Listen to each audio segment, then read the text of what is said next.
Breaking news right now. Do we have public servants in office who are acting as elected officials without swearing in allegiance to the Constitution? A writ of quo warranto has been filed in the U.S. Attorney's Office in Washington, D.C., stating that numerous oaths of office cannot be found on file for many of our federal public officials, including Vice President Kamala Harris and Secretary of Defense Lloyd Austin.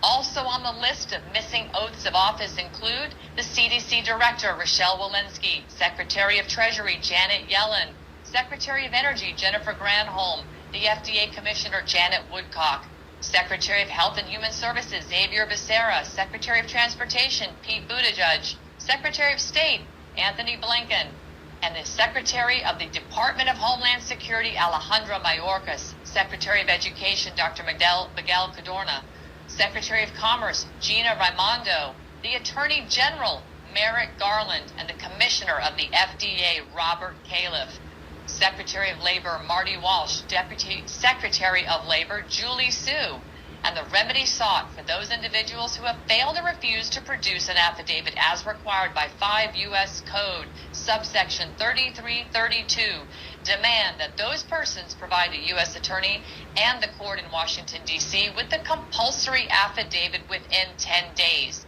For those individuals who do not produce the affidavit within the 10 days and who have admitted that they do not possess the requisite affidavit, and those who have produced defective affidavits, they must immediately terminate their appointments or positions, render all official acts, bills, laws, regulations, or any official actions whatsoever, including the appointment of any subordinates, void ab initio, as well as replace and restore all proper and former office holders until competent replacements can be lawfully appointed.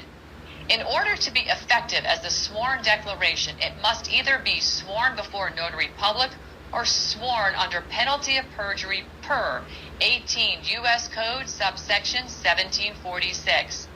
Once again, the issue before the U.S. Attorney is straightforward. Petitioner has sought the required affidavits prescribed in 5 U.S. Code subsection 3332 from all appointees referenced via the Freedom of Information Act, and this request and not one of the aforementioned appointees have produced a compliant affidavit consistent with applicable statutes. Either the affidavits are non-existent, wanting, defective, or the appointee has failed or refuses to provide the mandated affidavit to hold their respective offices. Follow rightnow.news and @Ann Vandersteel on CloutHub, Twitter, Truth, and Getter for more on this story as it develops.